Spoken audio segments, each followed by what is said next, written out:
Have you seen naman na child love syndrome, di ba? Tapos bigla, kaya yung issue nila, yung chromosomal kasi formality having 3 of the 20% of chromosomes instead of pair.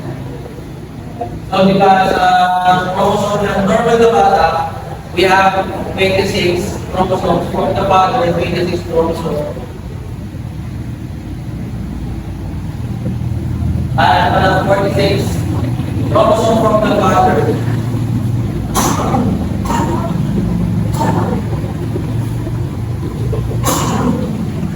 26 chromosomes from the father, 26.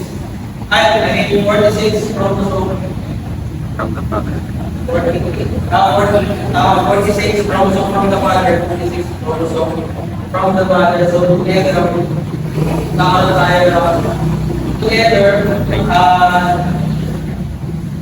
once na nagkaroon ng unity of parents, our 26. Pero makumpay yung chromosomes nila. So magkakaroon ng 26 now. Yung sa trisomy 21, instead of 2 chromosomes,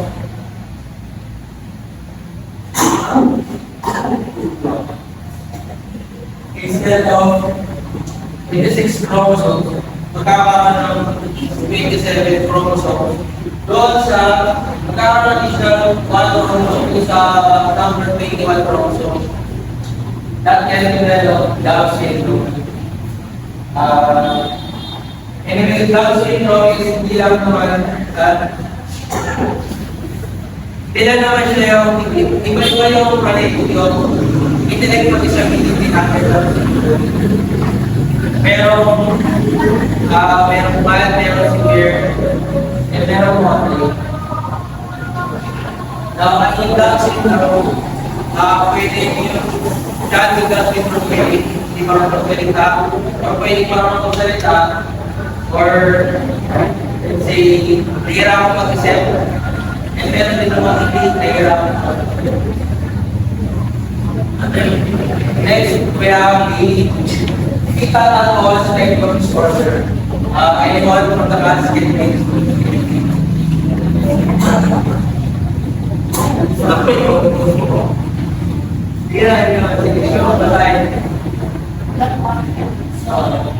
Yung definition ito. Fetal alcohol spectrum disorder, or FASD, incorporates fetal alcohol syndrome or FASD, fetal alcohol defect, and alcohol-related neurodevelopment disorder, ARDD, due to the mother's excessive alcohol consumption. This is what they typically look like. So, small head, small eye only, no face on stage, not in face, or in small, not small, everything small and in upper lip. So, due to the mother's excessive alcohol use during pregnancy,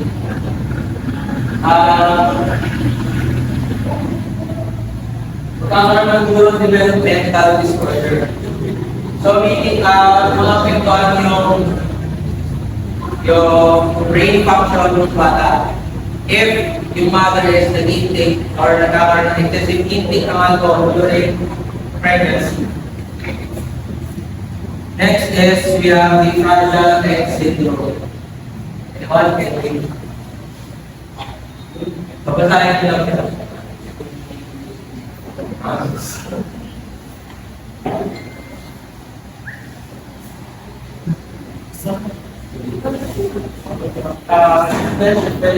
Mutation of the X chromosome interferes with the production of the FMR1 protein, which is essential for normal brain functioning. Cells are solid affected while tendons are solid incarnates. Under Fragile X syndrome, one of the symptoms of Fragile X syndrome is autism spectrum disorder.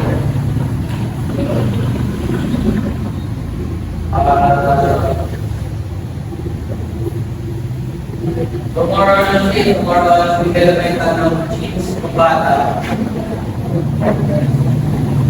Meron broad head, large ears, long face.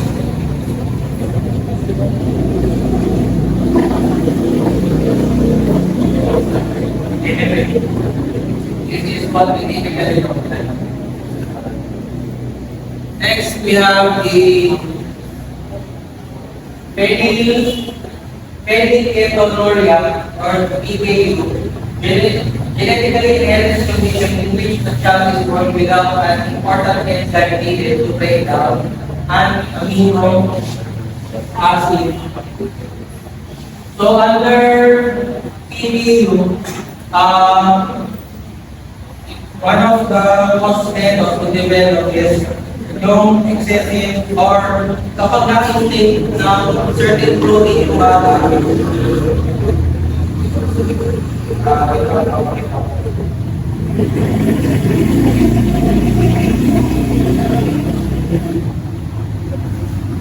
So once na naka-intake ng parang certain protein, pwede siya mag-develop.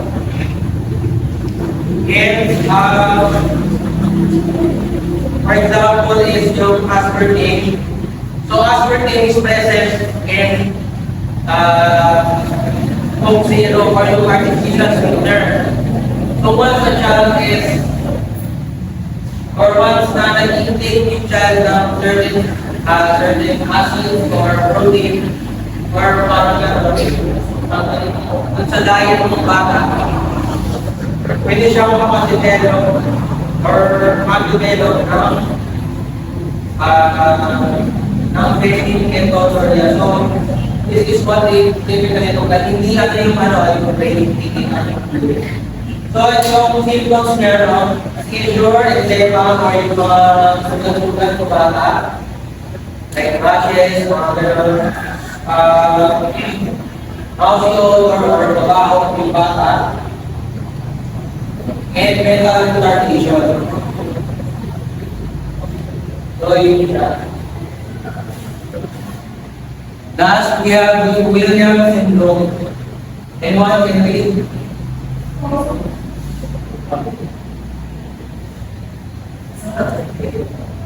Williams syndrome must regulate engagement of material over the air with the sun and completely rapidly ranges from normal to moderate levels of intelligence.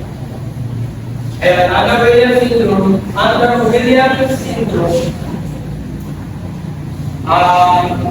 again, during the developmental stage of our before the developmental stage, where the 7 chromosome or the division of all the material of the 7 chromosome. So this is what it typically look like